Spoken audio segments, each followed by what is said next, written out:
Hi friends, welcome to our channel anime epic cork అనమాట. ఈ రోజు మన వీడియో వచ్చేసి demon slayer infinity castle movie గురించి మాట్లాడుకుందాం అనమాట.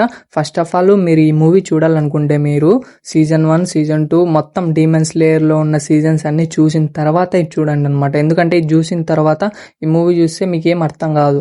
ప్రీవియస్ ఉన్న సీజన్స్ మొత్తం చూసి ఆ తర్వాత ఇది చూడండి. గైస్ నిజం చెప్తున్నా, మూవీ మాత్రం వర్త్, చాలా బెస్ట్ మూవీ. యాక్షన్ సీక్వెన్సెస్ అయితే చాలా బాగుంటది. ఇంకా గ్రాఫిక్స్ మాత్రం చెప్పక్కర్లేదు, చాలా బాగుంటది. యానిమేషన్ తర్వాత బీజిఎం, మ్యూజిక్ ఇవన్నీ చాలా అంటే చాలా బాగున్నాయి. ఈ యానిమేలో వచ్చేసి మెయిన్ గా 3 ఆర్క్స్ ఉంటాయి. ఫస్ట్ ఆర్క్ వచ్చేసి మనకు షినోబితో ఫైటింగ్, సెకండ్ ఆర్క్ వచ్చేసి జెనెట్సు ఫైటింగ్ అనమాట, థర్డ్ ఆర్క్ వచ్చేసి అకాజాతో ఫైటింగ్ అనమాట. ఫస్ట్ హాఫ్ మొత్తం అంతా షినోబిను తర్వాత జెనెట్సు వీళ్ళిద్దరి మీద ఫైటింగ్స్ ఎక్కువగా ఉంటాయి అనమాట. సెకండ్ హాఫ్ మొత్తం చూసుకున్నట్లయితే మనకి అంతా అకాజా మీద ఉంటది. కొంచెం ల్యాగ్ అనిపిస్తుంది, కానీ ఆ ల్యాగ్ ఒక్కటి తీసేస్తే ఖచ్చితంగా మనము వర్త్ అనమాట. వాచ్ నిజంగా చాలా బాగుంటది. బెస్ట్ యానిమీ విజువల్స్ ఇచ్చినారు మనకి. థియేటర్ లో గూస్ బాంబ్స్ వస్తాయి చాలా. నేనైతే ఫస్ట్ యానిమీ అనమాట థియేటర్ లో చూడడం ఇది.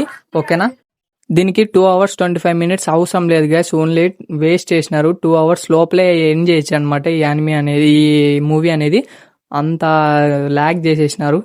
ఇదే guys demon slayer infinity castle review అనమాట. మీ థాట్స్ ఏందో కింద కామెంట్స్ చేసేయండి.